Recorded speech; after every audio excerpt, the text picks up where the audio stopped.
Hello, welcome back to Cracking the Cryptic. I'm going to say a very quick well done to Ollie Watkins in England yesterday, the football team, for a fantastic result in the semi-final of the Euros. Now, I can absolutely promise you I will not mention the final after Sunday, whatever happens in it. And I might as well also congratulate Gus Atkinson, who took 7 wickets at Lord's as well in his first Test appearance. That's pretty special too. Anyway, I love the summer of sport. I can't help it. We've got the Olympics coming up any moment. I try and not mention it all the time because lots of people, especially lots of people who like logic problems, don't particularly love sport. But there we go. I do. Anyway, what we are doing today on the channel is a puzzle that is a debut by Skeptical Mario, which is a great name. I am literally picturing a curious plumber there. And it's a debut puzzle, but it's got a very interesting rule around the green lines. We will get to that in a moment. Now, don't forget that you can get all of our apps on the links under the video, and they include line Sudoku and indeed Domino Sudoku, very slightly relevant today. But line Sudoku is our latest app and is great, and check out the links under the video. There are some fantastic constructors involved, of course, in line Sudoku, as there are in all of our apps. And on Patreon, I mean, the wealth of stuff, it's an absolute plethora. We've got, for instance, Simon's battle with Fistomefel's example puzzle. We've got, oh my goodness, there's so much stuff. We've got crossword videos. I've done my monthly club special, a very hard cryptic crossword, and then a listener released only today. So thank you for the kind comments on that already. Obviously, don't forget Wordle in a minute. That's on the main channel and keeps going. And what else is on Patreon though? We've had this month's hunt. There's still time to enter. Pause is a 6x6 Sudoku, but as I can now say, thousands of people have done. It's fantastic. Thank you so much for supporting the channel. Brilliant. And thank you for the encomia, the absolute eulogies for Pause, who has created a brilliant hunt. The previous month's hunt by Blobs, Lord of the Rings, was absolutely fantastic. Unbelievable artwork in that. And Simon has solved those puzzles for the $3 a month Patreons. That's also on Patreon. So there's just loads of content there. As well as that, we have the 600,000 subscriber pack, Sandra and Nala's Springtime pack, and Rock Rat Zero's 600k Bang puzzle.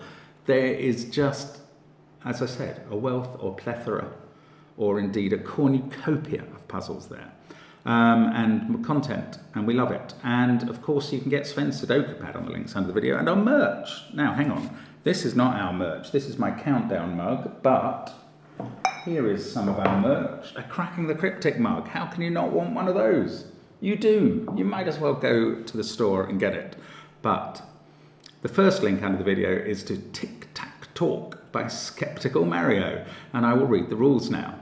So, normal Sudoku rules apply. 1 to 9 in every row, every column, and every 3x3 box. Adjacent digits along each green line must have a difference of at least 5. These are German whisper lines, so these digits could be 1 and 6, or 1 and 9, but not 3 and 7. Now, in this puzzle, each line sums to 5 times its length in cells, so this will add up to 15. That's an interesting rule. Adjacent cells connected with an X must sum to 10, and the inequality symbol indicates which of the two cells here is greater. That one is greater than that one. It's sort of pointing at the lower digit with the sort of pointy symbol. Anyway, give it a try. It looks absolutely fascinating. We get 1 given 5. I'm going to start now. Let's get cracking. So, the 3 things we know about German whisper lines are that 5 can't go on them because it doesn't have an available neighbour, that they alternate between high and low, meaning higher than 5 and lower than 5 to maintain the difference, and that 4s and 6s can't go in positions where their two neighbours would see each other. So this couldn't be a 4 because both of those would have to be 9. This one couldn't either. And that's the things we normally know. Now, what do we know in a puzzle where every German whisper line sums to 5 times its length? I don't know. I tell you what we know. We know that this pair is either 2, 8 or 1, 9 to add up to 10. And this pair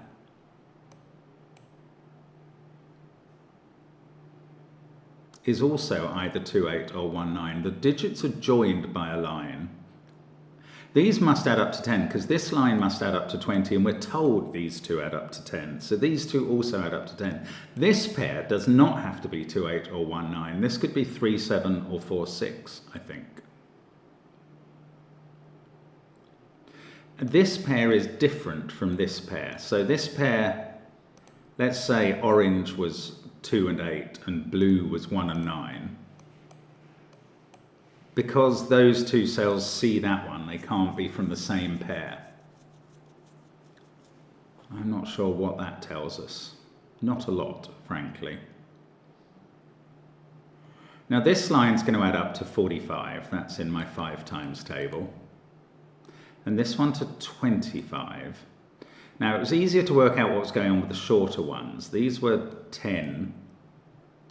And these are 15. Now, they must be able to work, these combinations must work either way round, I would assume. If you had a 1 in the middle, the other two digits would add up to 14. They would be 6 and 8. And that works exactly the other way round. If you subtract all of those from 10, you could put a 9 in the middle, and these two are then going to have to add up to 6. They're going to be 2 and 4. Now, if you put a 2 in the middle, I wonder what these 3 boxes say as semaphore. They look very semaphore-y to me. I've done too many puzzle hunts where that happens. And I haven't learned, well, I haven't done enough to have learned semaphore. Anyway, probably not relevant. If you put a 2 in the middle, oh, the other digits would have to be 6 and 7 to add to 13, and they can't be because 2 would be next to 6. So these central digits of these 3 cell lines, which all have to be different, they are 1 or 9. That's interesting. It doesn't determine that this is a 2-8 pair. These 1 9s, I suppose they're pointing at that cell and at that cell. Oh, and their pairs are either going to be, what did I say, 2 and 4 or 6 and 8. Oh, well, that's weird. They're all going to be even. And these ones, I suppose, are obviously odd. Let's get rid of this colouring. Just try and remember that fact about one of these is 1 9. In fact, I'm going to put in 1 2 that they are a 1 9 pair and a 2 8 pair. Not necessarily recognising in my pencil marking that they're a different pair each, but hopefully we'll remember that. So is this an odd and even puzzle?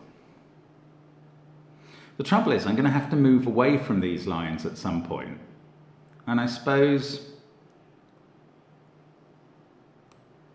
oh, this can't be 1 9 or 2 8. That's quite interesting because it sees that pair and it sees that cell from the other set. So this is either 3 7 or 4 6. It doesn't look like it helps much, but it's interesting. Now, I'm going to have to look at the 5 cell line that adds up to 25. What is going on that? Okay, let's think about this digit. Because if this is high, so let's say that was 4. Does that explode this? You've got to have 9s there, and you're already up to 22, and you'd have to have 2 low digits here. So you can't put 4 there, and that equally applies this end. And that must also apply to 6 as well, because this whole puzzle is, you see, that's a very interesting thought. I'll come back to that in a moment, but these can't be 4s or 6s. I doubt that they can be 3s. Let's say this was a 3 with the minimum 8 and 8 surrounding it. Then we'd be up to 19. These two would have to add up to 6. Well, you can't get 2 digits, 1 high and 1 low, to add up to 6. So that can't be 3 or 7. This can't be 3 or 7. These are both, well, they're now going to be a pair because they will share the same polarity in terms of highness or lowness because of the alternation along this line. So this is either a 1-2 pair or an 8-9 pair, and it's going to be, whatever this is going to be different from the 1-9 or 2-8 pair there. In fact, that, you see, I do want to colour these again. Let's make that green. This one is going to be the same, green is a terrible colour. Let's do the dark green. I can still see the line. That one is going to be the same, well, one of those digits is from the same 1-9 or 2-8 pair as that. And this one is from the other set.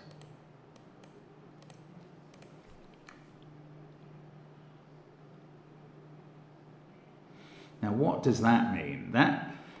What about these? This is either a 1-2 pair or an 8-9 pair. Right, if it's 8-9, that's 17. The other cells on the line would have to add up to 8. And they would be 3 low cells.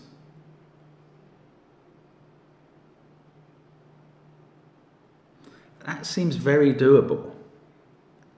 I mean, they could be 4-3-1 or 2-2-4.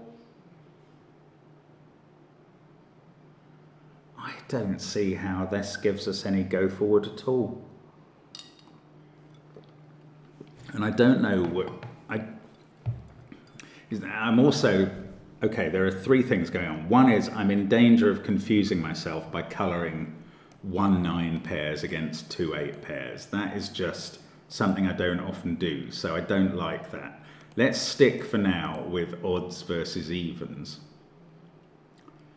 And these, yeah, worth bearing in mind, this pair is either both odd or both even. So is that pair, so is that pair. This pair is definitely one of each. And these 3 have a preponderance of odd. They're either 3 odd, well, they need to end up being, no, they need, this is a total length 25, that's odd, and these are odd. So these actually add up to an even number. So they're either 3 even or 1 even and 2 odd. I don't see how that helps me. I don't think we've got enough odds and evens penciled in. Okay, the next thing that I've got a problem with, that was 2 of my things. The third thing I have a problem with is the notion that has only recently occurred to me that this is the disambiguator in the puzzle. And by the disambiguator, what I'm referring to is that highs and lows could switch entirely within this puzzle until something in these 2 cells is going to resolve that, which is an incredible notion. These 2 cells, we haven't begun to look at them. I suspect they're miles along the path, and yet they're the only things that are going to determine polarity for the rest of the puzzle. Because if you took that inequality sign out of this puzzle, there must be at least 2 solutions. Because you can imagine filling the grid, and definitely if you subtracted 10 from every digit, you would have another equally good fill of the grid, and it would equally obey the green line rules and indeed this X rule. So this is the only thing that changes that. So it must be the disambiguator. Now, that is something I'm learning by using uniqueness. Okay, I'm going to embark on another explanation here. One of the things we try to do when we solve puzzles on the channel is establish uniqueness. So I'm not really allowed to use the presumption that this is going to disambiguate the puzzle. It doesn't, in fact, it won't impinge on my solve. However, I can tell that, well, I believe I can tell that the solution to this mystery is going to come quite late in this puzzle. And therefore, I am condemned to marking up every cell with its high and low possibilities, like these ones, 1, 9 every time, unless I choose the place marking convention. And you can probably see I am building up to doing that. Now, what is place marking? Place marking is, or placeholder, sorry, placeholder, not place marking, but the placeholder convention is where I deem that this is a 9, and then I carry on solving, and this is a 1 and that's a 9. And people, when we do this, no matter how much I explain it, people complain, but that's bifurcation. You're choosing one route and then seeing if it's right or if it's falsified. Now, there is a very distinct difference with placeholder, especially where you're placeholding for two things, high versus low. And that is that all I'm doing is saving notation. I could mark all of these as 1 and 9, or I could choose one of them as 9 and the other as 1. I could then, having marked them all as 1 or 9, I could colour the highs and lows against each other, but it would take away the possibilities of my using colouring conventions for other things, and that would probably be unhelpful. So I am going to choose to placeholder this puzzle. I don't know where I'm going to choose to do it. I'm quite interested in this cell. This cell sees the 1-9 pair. Actually, it's the same here. It sees the 1-9 pair. No, up here though, it also sees these things. Now, this is not allowed to be 4 or 6 by the monogamous digit rule, because they would both be 9s if that was a 4. So it's from 2, 3, 7 or 8. We already know that. Now, whichever one it is, if it was a 3, we would have 8 and 9 on the line around it. That adds up to 20. Oh, that does put quite big pressure on these numbers to add up to 25. Because this line adds up to 45. We know that by the rule. Now, for these to add up to 25, we're going to have to minimize them pretty hard. Let's imagine a 1-2 pair there and a 1 here. That's 4. And then you'd have to have 6 and 7 minimum and a 7 there. And that is 24 plus the 20 we posited here is 44. So I think that can just be a 3. Let me just, no, look, this is the same polarity as this, because this line alternates all the way down. So these 4 digits are the same polarity. And that one, maybe this is the first thing to do, is to parity colour this line. I think I am going to do placeholdering, but I don't know quite where I'm going to do it. So we parity colour that line. This is the same polarity as this. And this can't be 1 or 9 as well. So if that is 3 with an 8-9 pair, this is at least 2 with a 7-8 pair minimum. And now you've got 20, 37, and you're going to have to keep this down to 8, and that's not possible. If you put 1, 2 there, you could only get a maximum of 5 here. So there is not a 3 or a 7, by the same logic the other way around in that cell, and there is not a 3 or a 7 by the same in this cell, because it must work exactly the same way round on this line. There is so much unexpected symmetry in this puzzle, it's weird. But that is the same digit as that, and it's either 2 or 8. And now I am going to employ, look at this quadruple. This is getting very interesting. So I am going to start placeholdering. And you can object and say, but it is bifurcation. But I've tried to explain to you why it's not. It's just saving, putting all the digit pencil marks in. I know I am pencil mark, and I often do over pencil mark. This is me trying to under pencil mark. So I'm going to nominate these as 2s. And I am prepared, if we get to this and find out it's the other way round, then I'm going to subtract 10 from every digit and pencil mark I have left in the grid and use the other numbers. And I might have to do that, and it's perfectly acceptable to me. Anyway, that's what I'm going to do. So these are now 2s. Okay. So what are the effects of that? Because there are effects. This is now not a 2-8 pair. That's a 1-9 pair. This is an 8, and that's a 2 to make the line add up to 10. You see, you can start doing things and they flow a bit. Now, whatever polarity this is, that's the same polarity. So if that's a 1, this is a 2. So this comes from 2 or 8. Now look, these 2s are both looking at these cells. So now they cannot be the 2-4 pair that would go with a 9 to make 15. Instead, they're the 6-8 pair that go with a 1. Now these are 9s, and remember, I'm prepared to change all of these digits at a moment's notice. But they are, what I'm doing would be exactly the same steps if I had chosen to make these 8s. So I've finished justifying placeholdering. If you still think it's completely ridiculous, feel free to say so, but I've explained why I don't think it is. Anyway, 4 and 2 there. It is sometimes the only way of, bear in mind, I actually have to explain what's happening in these puzzles as well as solve them. Anyway, so there's a 2 going into one of those cells by Sudoku. Now, if that is an 8-9 pair, these add up to 8. Oh, first of all, right, what are the effects here? Let's assume 2, 7, 8 minimum in these boxes.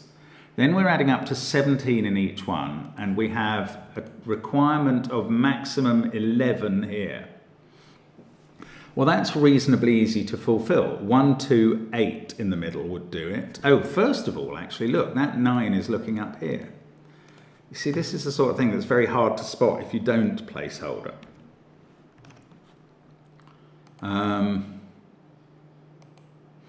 Now, this is not 1 or 9. This is not an extreme, it's not 9 specifically, but we did work out that it could be 8. However, if this was 2, 7, 9, 1 up from the minimum, and that was 2, 7, 8, 18 and 17 is 35. This would have to add up to 10. That is just possible with a 7 there. This is 7 or 8, basically. We know that purple is high because we chose, basically, for that to be the case. I've got mixed colouring left. I'm going to take out I don't think the odd-even colouring is actually going to do much, so I'm taking that out. Right, let's just do the high-low colouring, and let's do it for the other digits we can see. Why not? Oh, in fact, if I'm doing it, well, I'm going to do it in green and purple because I might at some point have to change them back. And actually, the colouring will be quite useful to do that. Anyway, stop waffling. These ones are obviously high as well. Right, so we're here now. 2 is there. Does 4 have to be there? No, it could be here. 8, 5, 9, 1, 2. These, I've got to work on this. Oh, one of these lines. I wonder which one. Okay, this digit can't be 1 or 9 now. And that one can't be 9. That's interesting. So if this was 8, that would be 11. You'd need 14 in 2 high digits here. One of them would have to be a 7 minimum. And they could both be 7s, or they could be an 8-6 pair. That's not actually that helpful, right? That's not the right place. So let's think about these again then. Or is one of these more constrained than the other? Because this puzzle isn't entirely symmetrical. Oh, this is 1 or 3. It's looking at 2 or 4. If that was 3, this is an 8. And then we're already up to too much here, I think, because that gives you a minimum of 12 here.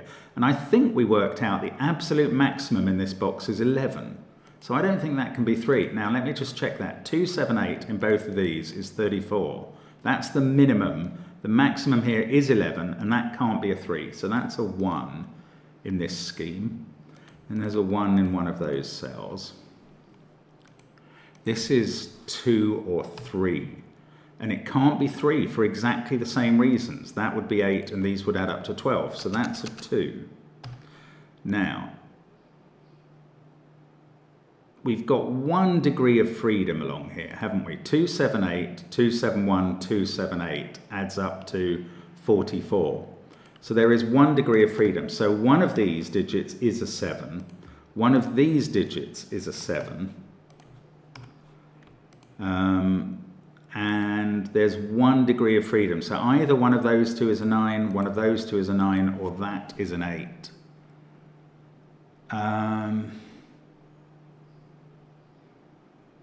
Now we're not getting very close to this symbol disambiguating our placeholdering yet.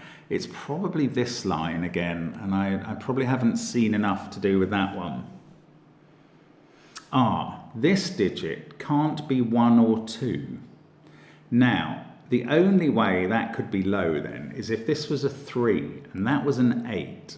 That's 11. This would be a 9, getting us to 20. These two would have to add up to 5, and neither can be a 2. Oh, in fact, look, 2 is seeing that. This is Sudoku. I get to place a 2 in this box by Sudoku. How long would that have taken me to spot by non-placeholder methods? A long time. That's my justification. Again, I keep justifying it, I can't help it. Anyway, we've now got that these are 2 and 1, and these are high, and that means this one isn't 2. So that's where 2 goes in the box, and that's low. This one is 7 or 8, because it can't be 9. Now these are adding up to 3. These have to add up to 22. You can have repeats, you almost certainly do. This can't be 7, which is in one of those cells, and it can't be 8. So that is 6 or 9. If that was 6, these would have to be either 2 8s or a 9 7 pair. They can't be a 9 7 pair. They could be 2 8s. If that's a 9, 10, 12, these add up to 13. That's impossible. Oh, that's impossible that way round. That's so surprising. Right, if that's a 9, we've got 10, 12 on the line. These would have to add up to 13, but we know that's 8 or 7, making this 5 or 6. Well, neither of those are allowable next to a 2. So that is not 9, that is 6. And what did I say then? These could either be double 8 or 9 7. Neither of them can be 9, so they're double 8. And we are actually sort of making enormous headway in this puzzle without yet understanding which way round it is. It's very odd. That can't be an 8 now. 4 has to appear in this box, so it's there with 6. This is a 3 5 7 triple. I'm still ready to turn all my digits round at a moment's notice. That's a naked 6.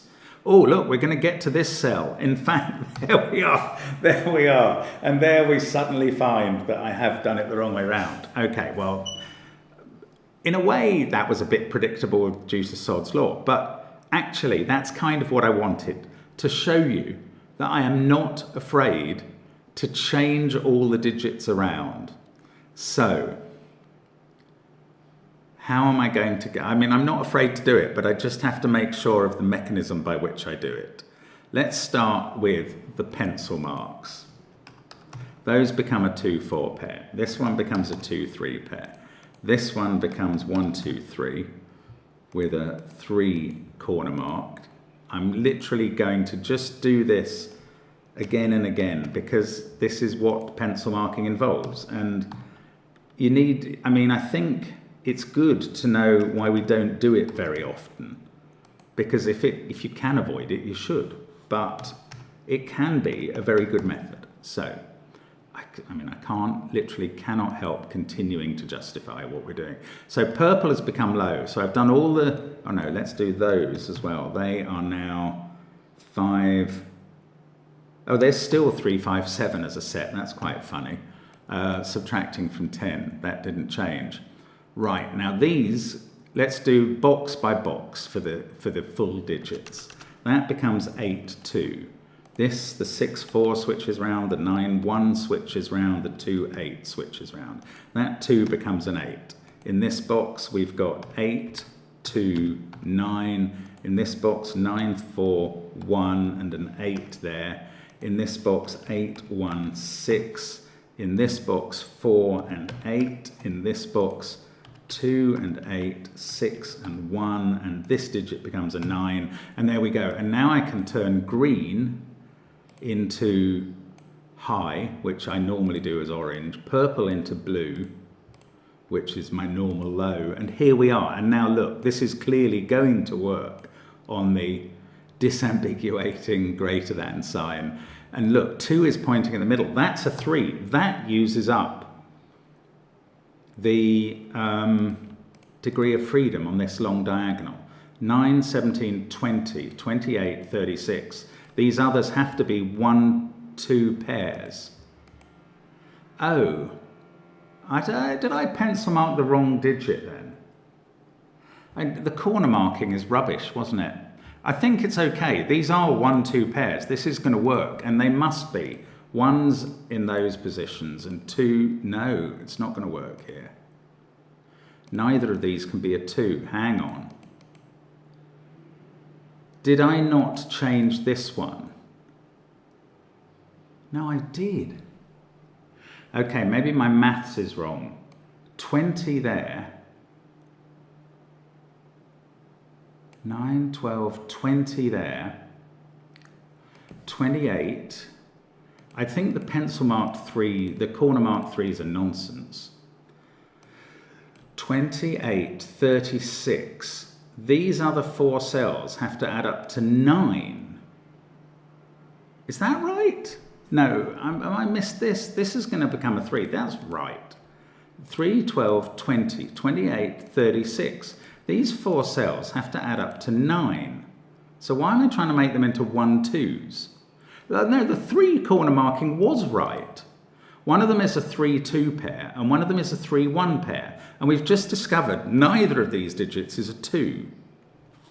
So that's the 3, 1 pair. This is the 3, 2 pair. That gives us a 2 in the corner. Okay, I'm sorry, my corner marking was right. I just had one bout of misadding up this line, I think. Anyway, this is now a 3, 1 pair that we will have to resolve. We might get a 3 in the corner. We got a 3 there and a 2 there. Is the rest of this puzzle now, I've kind of done all the German whispering and the line adding up. The rest of this puzzle, and I've used the X, and I've basically used that. The rest of this puzzle is classic Sudoku. Let's hope it goes well. 2, 6 there, 5, 7 pair here. No, the 1 corner mark there is rubbish. I must have not managed to corner mark that correctly. That's a 3, that's 9, that's 4. They just go in. This is a 5, 7 pair. Okay, this is still going fine. I'm still right, is what I'm saying in terms of the digits I've got in now. They are correct. I can put a 9 in there by Sudoku. Oh, that is a 2. I hadn't noticed this 6 looking at it. We need a 6 in one of these cells. 8, 1, 9, 6, 9, 8, 1, 2, 6.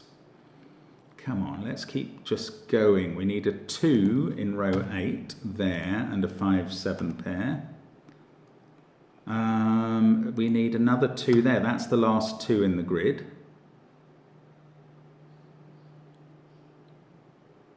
It's strange that that 1, 3 pair is hanging out unsolved. That doesn't feel right. 8, 2, 9, 4.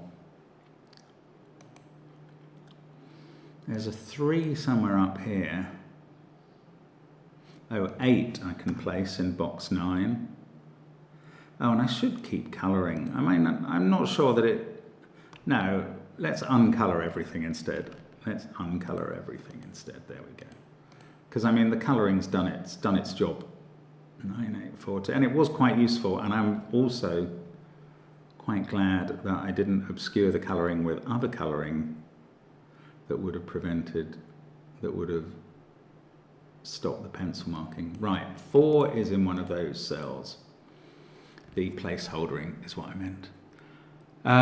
5 is in one of those 2. That given 5's interesting.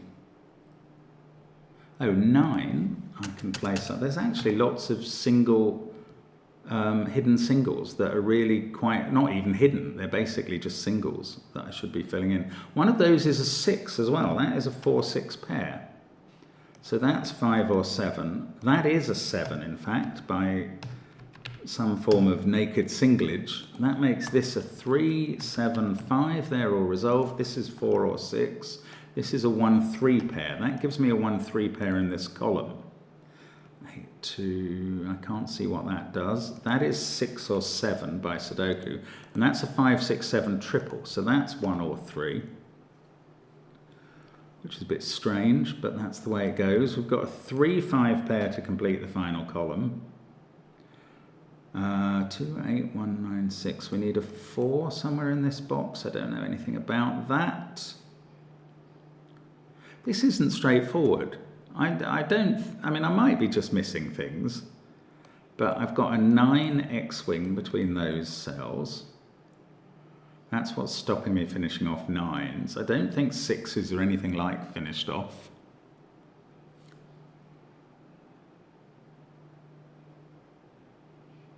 This is tricky. That's 3, 4, or 7.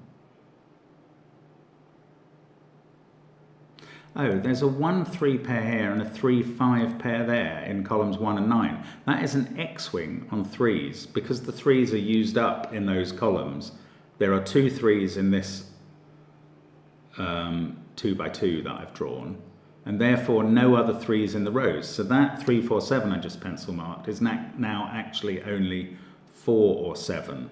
Is that helpful? I doubt it very much, but this also can't be 3, so that's 1, 4, or 7. I don't know, I thought that was going to be useful. Let's just have a look at this cell and see if it is determined to be useful at all. 4, 6.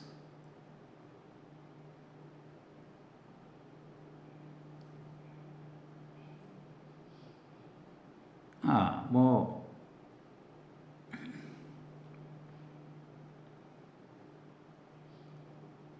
don't know. That feels like an important cell somehow, but I can't see what it's doing.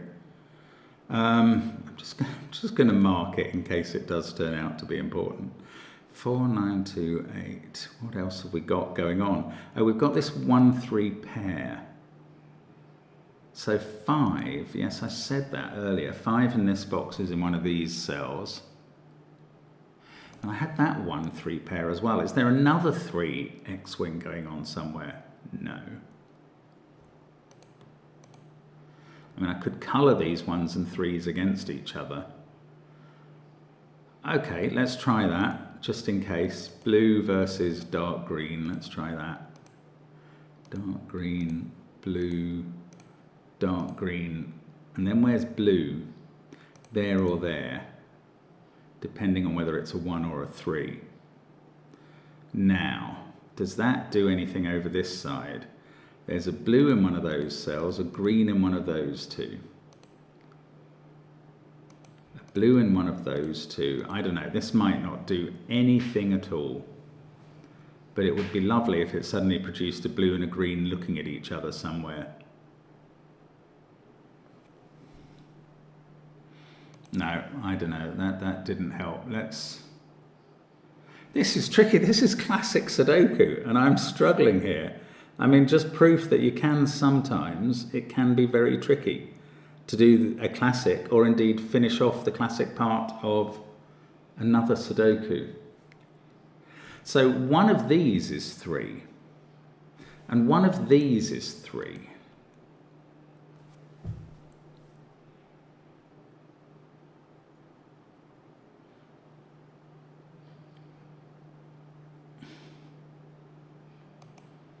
Yeah, I don't see how this is unfolding exactly yet. If that's a 4, that's a 6, that's a 4. These would be 3. Oh no, they wouldn't be 3, 5. They would be 3, 7.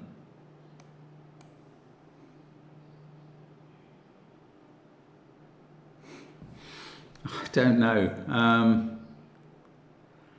Now, maybe I just haven't used this 1-3 pair enough. 1, 3, 8, 2. That can't be 5. This could be, I think.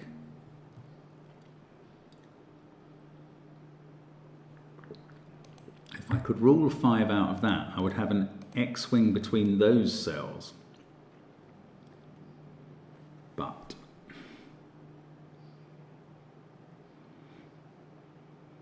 well, yeah, I don't know. No, I can't see what's going on there. I've got 4 in one of those two. Is that any use? answer came there, none. 58192. This is 3, 4, or 7. I'm just going to pencil mark it. That wasn't on the 3 X-wing. It didn't get 3'd out. 492815. That is 3, 6, or 7. Again, there's a 1 in one of these cells, definitely. Wow, I wasn't expecting this sort of trouble towards the end of what was already quite a complicated puzzle. It's very clever, I must say that. I mean, I really must. I do commend you, Skeptical Mario. If I was ever skeptical, and I really wasn't, I'm very impressed now. But I'm not solved yet, so let me just keep thinking about how to actually solve this. 982163. This is 4, 5, or 7. And that's 3, 4, or 7. That's not forming a triple or quadruple unless I'm missing it. I don't think it is.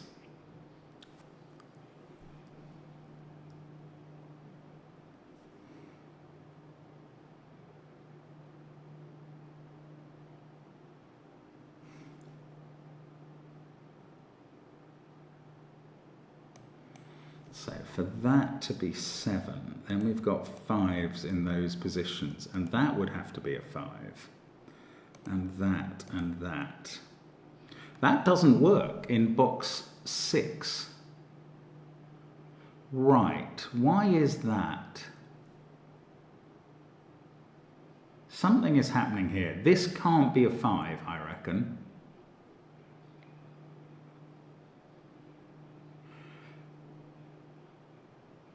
So the simple justification for that is, okay, well, I mean, it's simple.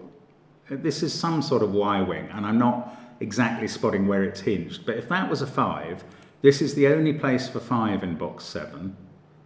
That becomes the only place for 5 in box 4. That becomes a 5, and now there's nowhere for a 5 in box 6.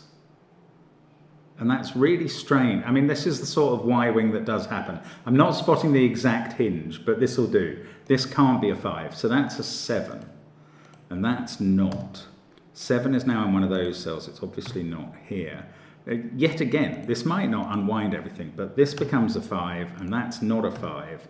Now 5 is in one of these 2 cells, which was a bit what I was afraid of. I haven't actually placed it there. This is 6 or 7 by Sudoku.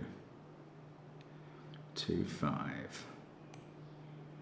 Yeah, we're not finished. Don't worry. There's still teeth in this puzzle.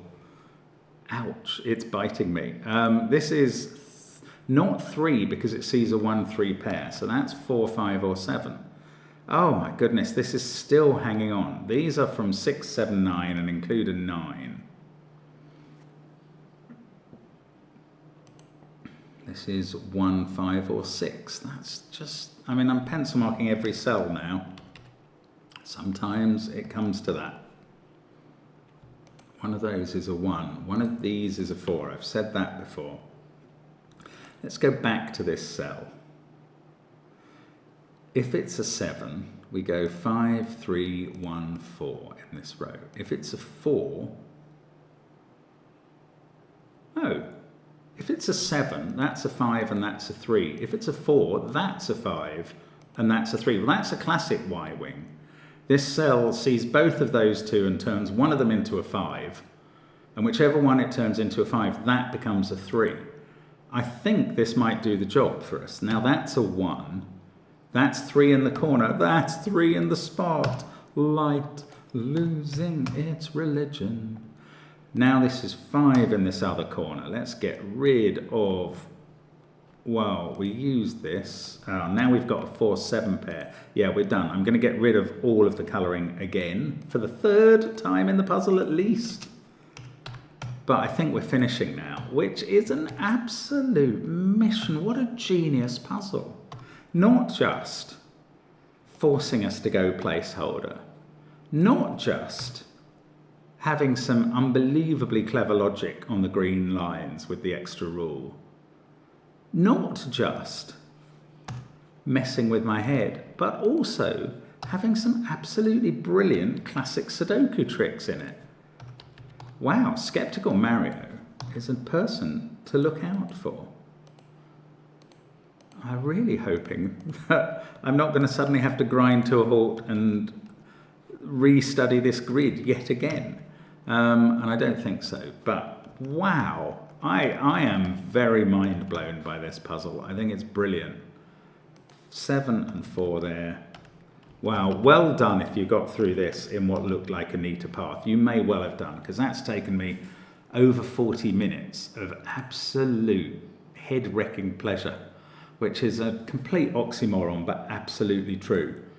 Tic-tac-talk, and I feel like my brain has been talked, but that was fantastic stuff. Thank you very much for watching. Do engage with the channel in all the various ways I mentioned at the start. It would be great to see you in all of those places. But thank you so much for being part of a wonderful community. I will just do a very quick shout out to Derek, Sarah and Simon. Thank you for your lovely email and congratulations. And I will see you again soon. Bye for now.